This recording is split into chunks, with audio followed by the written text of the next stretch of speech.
আসসালামু আলাইকুম বন্ধুরা, কেমন আছেন? আল্লাহর রহমতে আলহামদুলিল্লাহ আমি অনেক ভালো আছি। বন্ধুরা, আজ আমি ভীষণ লোভনীয় স্বাদের একটা ভর্তা রেসিপি তৈরি করে আপনাদের সাথে শেয়ার করব। আশা করছি সকলের কাছে আজকের এই ভর্তা রেসিপিটা খুব ভালো লাগবে। আজ আমি তৈরি করে দেখাবো লাউ পাতা দিয়ে ইলিশ মাছের ভর্তা। খুব সহজ পদ্ধতিতে এই লোভনীয় ভর্তাটা তৈরি করব। আশা করছি সঙ্গে থাকবেন, পুরো রেসিপিটা দেখে সুন্দর সুন্দর কমেন্টস করে সাপোর্ট করবেন। বন্ধুরা, লাউ পাতা দিয়ে ইলিশ মাছের এই ভর্তাটা খেতে ভীষণ মজা হয় আর তৈরি করাও কিন্তু অনেক সহজ। তো চলুন আমি কিভাবে এই লাউ পাতা দিয়ে ইলিশ মাছের ভর্তাটা তৈরি করি।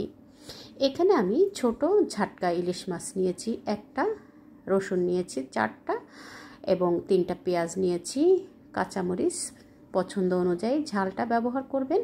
আমি এখানে 6-7টা লাউ পাতা নিয়েছি। এই উপকরণগুলো দিয়ে আজকের এই লোভনীয় স্বাদের ভর্তাটা তৈরি করব। গরম ভাতে এরকম একটা ভর্তা রেসিপি থাকলে আর অন্য কোনো রেসিপিরই প্রয়োজন হবে না। রসুন পেঁয়াজগুলোকে আমি একটু মোটা মোটা করে কেটে নেব এবং লাউ পাতাটাকে খুব ভালোভাবে ধুয়ে পরিষ্কার করে পানিটা ঝরিয়ে নিয়েছি। এখন চুলায় একটা প্যান বসিয়ে দিয়ে রসুন পেঁয়াজগুলোকে আমি একটু তেলে ভেজে নেব।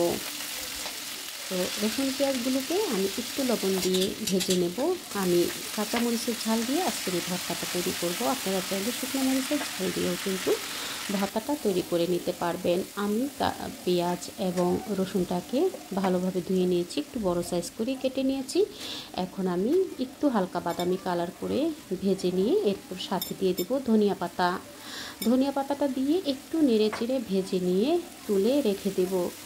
বন্ধুরা, একটু বাদামি কালার করে ভেজে নিয়ে এই ভর্তাটা যদি তৈরি করা হয় তাহলে এই ভর্তাটা কিন্তু আপনারা অনেক সময় পর্যন্ত রেখে খেতে পারবেন। আপনারা চাইলে ফ্রিজের নর্মাল চেম্বারে রেখে 3-4 দিন অনায়াসে খেতে পারবেন। এমনিতে আপনারা এই ভর্তাটাকে সারাদিন রেখেও কিন্তু খেতে পারবেন, যেহেতু আমরা এখানে পেঁয়াজ মরিচ এবং কাঁচামরিচটা এবং পেঁয়াজ রসুনটাকে ভেজে নিয়েছি। এই ভর্তাটা কিন্তু অনেক সময় পর্যন্ত ভালো থাকবে। তো আমার ভাজা হয়ে গেছে, এখন আমি তুলে নিয়েছি। সেই একই প্যানে আরও 3 টেবিল চামচ তেল দিয়ে দিলাম। দিয়ে আমি লাউ পাতাগুলোকে খুব ভালোভাবে ধুয়ে নিয়েছি। ধুয়ে পানিটা ঝরিয়ে নিয়ে মাছটাকে এভাবে মুড়িয়ে এরপর আমি চুলাতে দিয়ে দেবো, প্যানে দিয়ে দেবো। দিয়ে চুলার আঁচ মিডিয়ামে করে রেখে সামান্য কিছুটা লবণ দিয়ে ঢাকনা দিয়ে ঢেকে বসিয়ে রাখবো কিছুক্ষণ। এভাবে কিছুক্ষণ বসিয়ে রাখলে লাউ পাতাটা কিন্তু সুন্দরভাবে সেদ্ধ হয়ে যাবে এবং মাছটা ভেতর থেকে আস্তে আস্তে করে সেদ্ধ হতে থাকবে। তো বন্ধুরা, আমি এখন ঢাকনাটা তুলে মাছটাকে এবং লাউ পাতাগুলোকে আবারও একটু উল্টে দিয়েছি। উল্টে দিয়ে আবারও চুলাতে মিডিয়াম আঁচে করে বসিয়ে রেখেছি। কিছুক্ষণ পর আমি ঢাকনাটা খুলে মাছ এবং শাকটাকে একটু নেড়ে চেড়ে দেবো, যাতে সব সাইডে সমানভাবে কুক হয়ে যায়।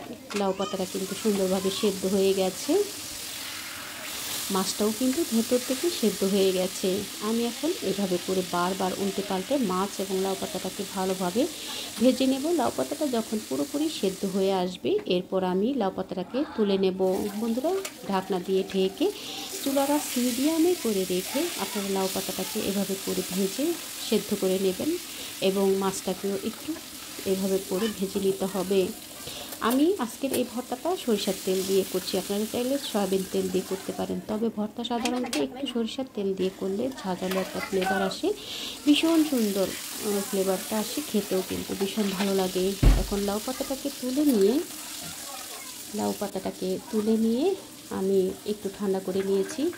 মাছটা আমি চুলাতে আবারও ঢাকনা দিয়ে ঢেকে কিছুক্ষণ বসিয়ে রাখবো, যাতে করে মাছটাও সুন্দরভাবে বাদামি কালার হয়ে ভাজা ভাজা হয়ে আসে। এই ফাঁকে কিন্তু আমি লাউ পাতাটাকে বেটে ভর্তা তৈরি করে নিচ্ছি।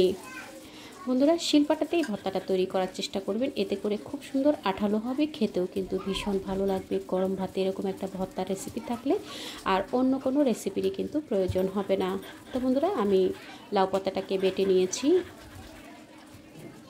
এখন আমি সাথে বেটে নেব আগের থেকেই ভেজে রাখা পেঁয়াজ মরিচ এবং ধনিয়া পাতা। পেঁয়াজ রসুন মরিচ এবং ধনিয়া পাতাটাকে ভেজে নেব। আমি কাঁচা মরিচ দিয়ে আজকের এই ভর্তাটা তৈরি করছি।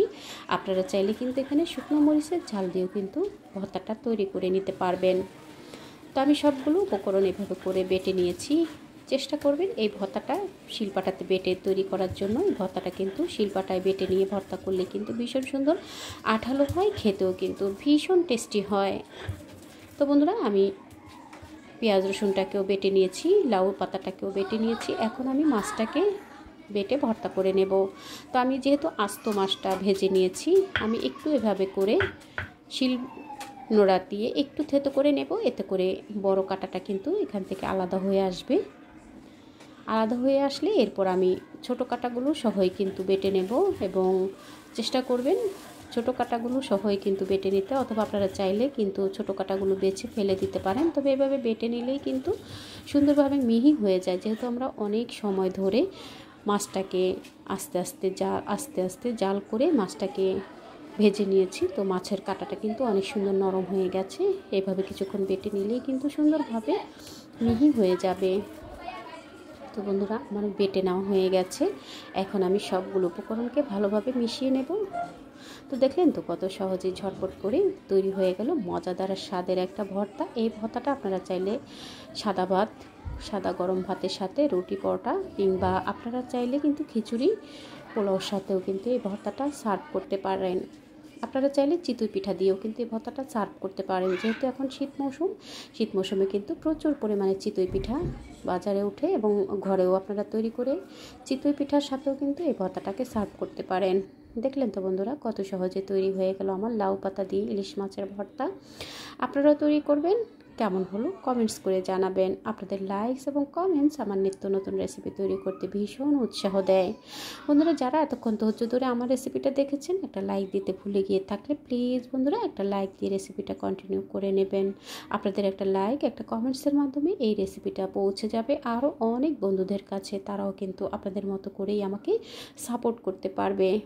বন্ধুরা, ভর্তার এই রেসিপিটা যদি আপনাদের মনে একটু জায়গা করে নেয়, একবার হলো ট্রাই করবেন, এবং আপনারা আপনাদের টাইম লাইনে শেয়ার করে দিয়ে ফ্যামিলি ফ্রেন্ডসকে দেখার সুযোগ করে দেবেন। দেখা হবে পরবর্তী কোনো রেসিপির সঙ্গে। সেই পর্যন্ত সকলের সুস্থতা কামনা করছি। ভালো থাকবেন, সুস্থ থাকবেন, নিরাপদে থাকবেন। আমার ও আমার পরিবারের জন্য দোয়া করবেন। ভর্তার রেসিপিটা ট্রাই করলে কেমন হলো কমেন্টস করে জানাবেন।